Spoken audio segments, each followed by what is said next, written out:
जय हिंद डियर। आप सभी का युवा पथ एकेडमी में स्वागत है। जैसा कि आप लोग हमारी पिछली वीडियो में देख चुके होंगे कि काइंड्स ऑफ वर्ड्स या पार्ट्स ऑफ स्पीच किसे कहते हैं, और ये सब आप लोग पिछले वीडियो में देख चुके होंगे। तो आज हम पढ़ेंगे नाउन। ठीक है, सबसे बेसिक आज हम इस वीडियो में नाउन के बारे में पूरा डिटेल से पढ़ेंगे। इस वीडियो को देखने के बाद आपको किसी दूसरे वीडियो में जाने की आवश्यकता नहीं पड़ेगी। इसमें हम आपको पहचानना सिखा देंगे कि नाउन, आप किसी भी वस्तु को, किसी भी व्यक्ति को, कोई भी चीज देख करके ये बता देंगे कि ये कौन सा नाउन है। तो इस वीडियो में लास्ट तक जरूर बने रहेंगे। तो हम इस वीडियो की शुरुआत करते हैं। ठीक है, नाउन, आप सभी लोग बचपन में नाउन की डिफिनीशन पढ़े होंगे कि a noun is the name of person, place, animal और थिंग्स।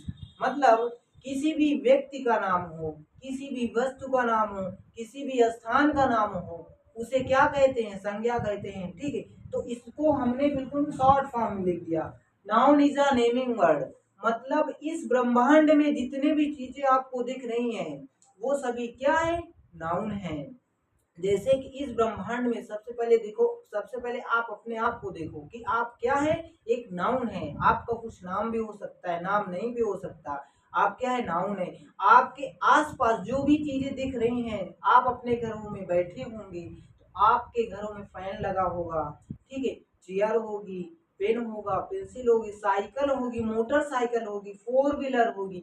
ये सभी चीजें क्या है? एक नाउन है। ठीक है, तो आज हम नाउन को पढ़ते हैं। Noun is a naming word. Noun क्या है? नाउन एक नेमिंग वर्ड है। ठीक है ना?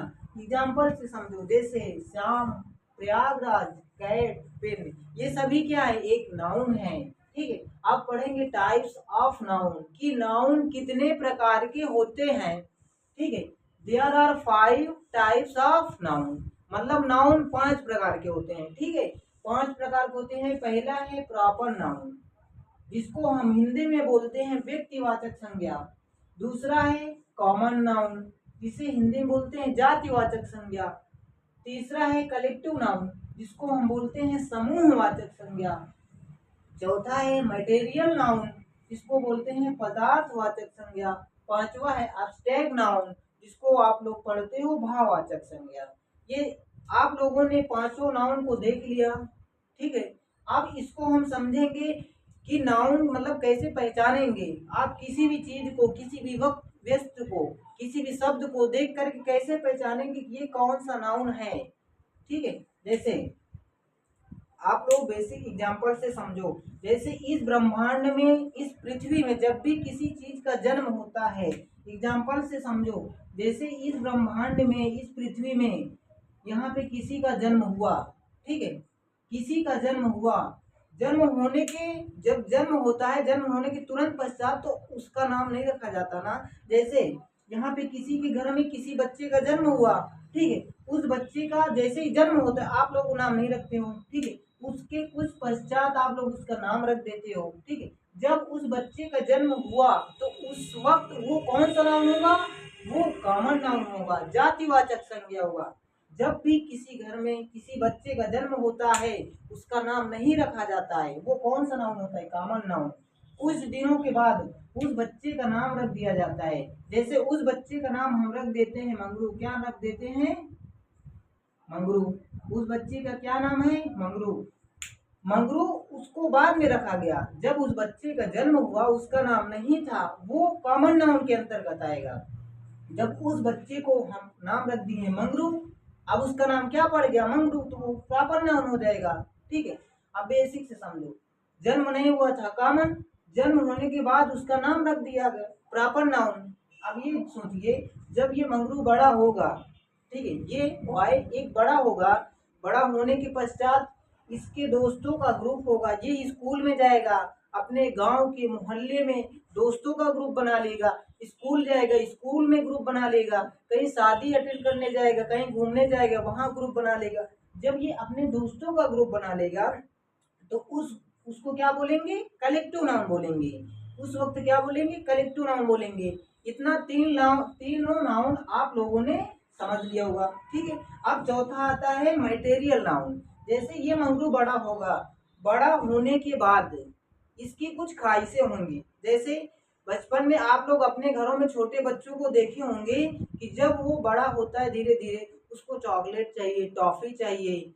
इस वक्त ट्रेंडिंग में है कि हर घर के बच्चे मोबाइल मोबाइल की लत पड़ गई। उनको मोबाइल नहीं मिलता तो वो खाना भी नहीं खाते हैं, उनको कुछ अच्छा भी नहीं लगता। जब ये मंगरू बड़ा होगा धीरे धीरे उसकी ख्वाहिशें बढ़ती जाएंगी। जैसे मम्मी से उन्होंने चॉकलेट मांगा, तो जब वो चॉकलेट मम्मी से मांगेंगे, ठीक है, पहली बार माँ ने उनको नहीं दिया मंगरू को, तो मंगरू क्या हो जाएगा, नाराज हो जाएगा, मंगरू रोने लगेगा। ये बताइए जब मंगरू अपनी मम्मी से चॉकलेट मांगा, वो अगर नहीं मिला दुखी होगा, नाराज होगा और रोने लगेगा। ये जो उसके भाव हैं, दुख होना, नाराज होना और रोना, ये सब किस कौन सा नाउन के अंतर्गत आएगा, ये सभी एब्स्ट्रैक्ट नाउन के अंतर्गत आएंगे। उस मंगरू की जो भाव थे, रोना, नाराज होना, दुखी होना, ये सभी एब्स्ट्रैक्ट नाउन के अंतर्गत आएंगे। अब ये बताइए वो जो मंगरू था किस चीज के लिए रो रहा था, वो रो रहा था चॉकलेट के लिए, वो रो रहा था मोबाइल के लिए, वो रो रहा था अदर वस्तु के लिए, खिलौनों के लिए रो रहा था। वो जिस चीज के लिए रो रहा था वो कौन सा नाउन के अंतर्गत आएगा, वो पदार्थवाचक नाउन के अंतर्गत आ जाएगा, मतलब मटेरियल नाउन के अंतर्गत आएगा। तो आई होप आप लोगों को ये पांचों नाउन समझ में आ गया होगा। अब एक लाइन में हम आपको समझा देते हैं कि पांचों नाउन को आप लोग पहचानना कैसे सीखोगे। जैसे किसी के घर में किसी बच्चे का जन्म हुआ, जन्म होते ही उस बच्चे का नाम नहीं होता है तो वो कॉमन नाउन आएगा। कुछ दिनों के बाद उसका नाम रख दिया जाता है। जैसे हमने इस एग्जाम्पल में समझा कि उस बच्चे का नाम हमने मंगरू रख दिया, जैसे उसका नाम मंगरू पड़ा वो प्रॉपर नाउन आ जाएगा, नाम नहीं है तो वो कॉमन नाउन, नाम रख दिया गया प्रॉपर नाउन। अब वो लड़का बड़ा होगा, मंगरू बड़ा होगा, दोस्तों का ग्रुप बना लेगा, वो कौन सा नाउन हो जाएगा, कलेक्टिव नाउन हो जाएगा। अब उसके आगे वो धीरे धीरे जब बड़ा होगा अपने मम्मी से, पापा से, भैया से क्या करेगा, कुछ चीजों के लिए जिद करेगा, टॉफी, चॉकलेट, खिलौने के लिए जिद करेगा, मोबाइल में वीडियो देखने के लिए जिद करेगा। वो जिस चीज के लिए जिद करता है वो कौन सा नाउन हो जाएगा, मटेरियल नाउन। अब मान लीजिए उसकी माँ ने उनको चॉकलेट नहीं दिया, वो रोने लगा, दुखी हो गया, नाराज हो गया। जो दुख होना, नाराज होना, रोना, जो उसका भाव है वो एब्स्ट्रैक्ट नाउन के अंतर्गत आएगा। ठीक है, आई होप सभी बच्चों को समझ में आ गया होगा। आशा करते हैं कि ऐसे ही वीडियो प्राप्त करने के लिए हमारे युवा पथ अकेडमी को सब्सक्राइब करें, लाइक करें एंड शेयर करें। जय हिंद।